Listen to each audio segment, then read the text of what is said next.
নমস্কার বন্ধুরা, mixed fusion সোমার পাকশালায় সবাইকে স্বাগত। আজকে আমি আবারও একটি রেসিপি নিয়ে এসে হাজির হয়েছি আপনাদের সামনে।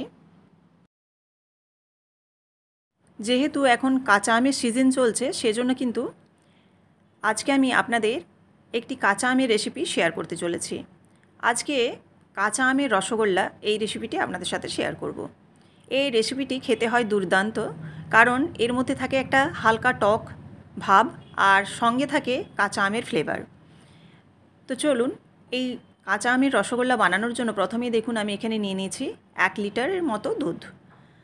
এই দুধটাকে আমি ভিনিগার দিয়ে ছানা কাটিয়ে নিচ্ছি। দুধটা যখন উতলে যাবে তখন এর মধ্যে ভিনিগারটা আমি দিয়ে দেবো। তো ভিনিগারটা আমি সোজাসুজি দেবো না, হাফ কাপ জলের মধ্যে 3 থেকে 4 চামচ ভিনিগার ওই জলে মিশিয়ে তারপর কিন্তু ছানাটা কাটিয়ে নেব। দেখুন ছানাটা এখানে কেটে গেছে। এবার এই ছানাটাকে ছেঁকে নিতে হবে।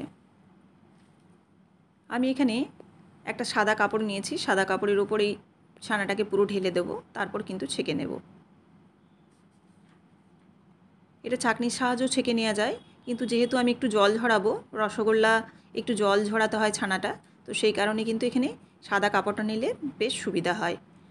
এবার এই ছানাটাকে একটু আমি নর্মাল যে জল, সে জল দিয়ে ধুয়ে নেব।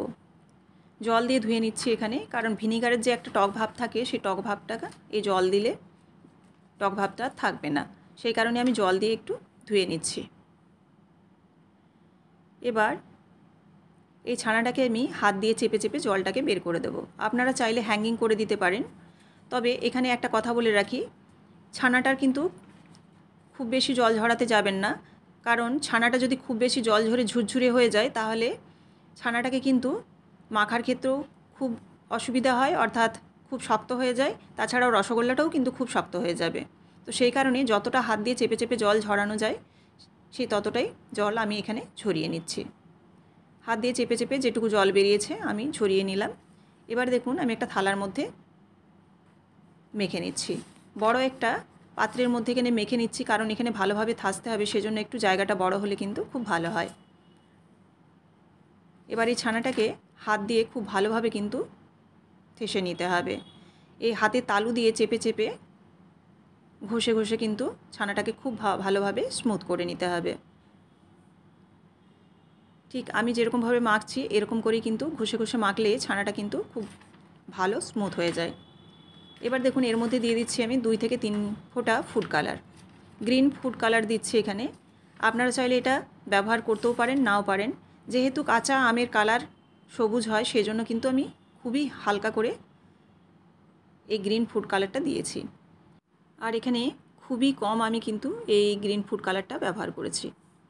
তো দেখুন খুব ভালোভাবে ঠেসে নিচ্ছি, ঠেসে একবারে ছানাটাকে কিন্তু একটা সফট ডোয়ের মতো বানিয়ে নিলাম। এবার এই ডো থেকে আমি লেচি কেটে নেব, তারপর রসগোল্লার আকারে অর্থাৎ গোল গোল করে শেপ দেব। তো দেখুন ডো রেডি। এবার এর থেকে আমি যে লেচিগুলো, সেই লেচিগুলো কেটে নিচ্ছি। এখানে মোটামুটি আমার 1 কিলো দুধে 10টার মতো মাঝারি সাইজের রসগোল্লা রেডি হয়েছে। এবার দেখুন এটাকে হাত দিয়ে চেপে চেপে খুব ভালোভাবে যেন স্মুথ হয় এরকমভাবে কিন্তু গোল করে পাকিয়ে নিতে হবে, যেন কোনো ফাটার দাগ না থাকে সেরকম দেখে নিতে হবে। এইভাবে আমি কিন্তু প্রত্যেকটা রসগোল্লাই রেডি করে নিচ্ছি। সব গোল্লাগুলোই আমি গোল গোল করে রেডি করে নিলাম। এবার এদিকে রস বানাবো। রসের জন্য আমি একটা কড়াই চাপিয়ে দিয়েছি, আর তার মধ্যে দিয়ে দিচ্ছি আমি এখানে 4 কাপ জল। ছোটো কাপে 4 কাপ জল দিচ্ছি, আর এর সঙ্গে আমি দেব 2 কাপের মতো চিনি। এখানে চিনির পরিমাণটা 2 কাপের মতো দিচ্ছি। দিয়ে এই চিনিটাকে খুব ভালোভাবে যাতে গুলে যায় সেজন্য কিন্তু একটু নেড়ে দেবো, আর ফুটে যাওয়া পর্যন্ত এখানে অপেক্ষা করতে হবে। দেখুন এবার কিন্তু রসটা পুরোপুরি ফুটে গেছে এবং চিনিটাও গলে গেছে। আর যখন খুব ভালোভাবে ফুটে যাবে তখনই কিন্তু এই যে রসগোল্লাগুলো যেগুলো আমি গোল গোল করে পাকালাম সেগুলো কিন্তু এর মধ্যে দিয়ে দেব। খুব ভালোভাবে ফুটলেই কিন্তু এই গোল্লাগুলো দিতে হবে। প্রত্যেকটাই আমি এর মধ্যে দিয়ে দিচ্ছি। আর এই অবস্থায় গ্যাসের ফ্লেম কিন্তু ফুল থাকবে। এবার 1 থেকে 2 মিনিটের মতো রেখে দেবো এই ফুটন্ত রসের উপর। তারপর এর মধ্যে দিয়ে দেব কাঁচা আম। কাঁচা আম এখানে আমি একটা আমকে 4 ভাগ করে নিয়েছি, আর খোসাটা আমি ছাড়িয়ে নিয়েছি। ছাড়িয়ে কিন্তু এর মধ্যে এবার আমগুলোকে দিয়ে দিচ্ছি। আমটা ভীষণই টক আছে, সেজন্য কিন্তু এখানে আমি একটা মাঝারি সাইজের আম ব্যবহার করেছি। আমের টক দেখে কিন্তু আপনারা আমটা যে পরিমাণ দেবেন সেরকম কিন্তু ব্যবহার করবেন।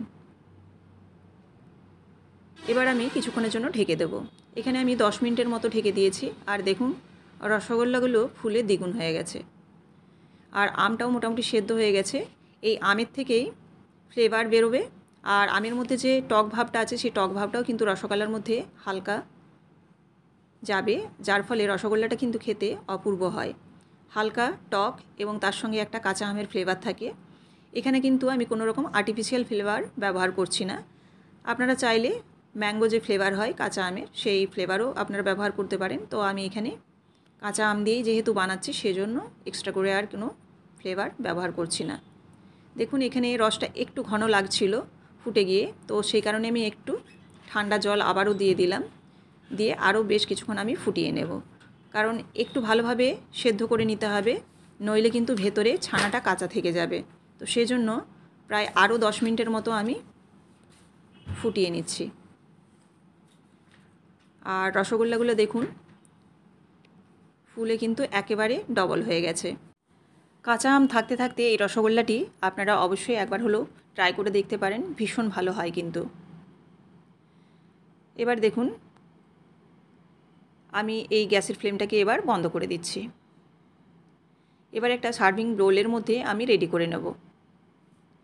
যখন ঠান্ডা হয়ে যাবে তখনই কিন্তু এই সার্ভিং বোলের মধ্যে রেডি করে নিচ্ছি। তো এই রেসিপিটি আপনাদের যদি ভালো লাগে অবশ্যই লাইক, কমেন্ট এবং শেয়ার করবেন। আর এরকমই বিভিন্ন ধরনের রেসিপি পাওয়ার জন্য অবশ্যই চ্যানেলটিকে সাবস্ক্রাইব করে বেল বাটনটি প্রেস করে দেবেন, যাতে আমার সমস্ত রান্নার আপডেট আপনাদের কাছে সবার আগে পৌঁছে যায়। যে বন্ধুরা ফেসবুক থেকে দেখছেন তাদের কাছে অনুরোধ রইল পেজটিকে অবশ্যই ফলো করে দেবেন। দেখুন কাঁচা আমের রসগোল্লা একদম রেডি। আবারও আমি কাল হাজির হব নতুন কোনো একটি রেসিপির সাথে। সবাই ভালো থাকবেন, ধন্যবাদ।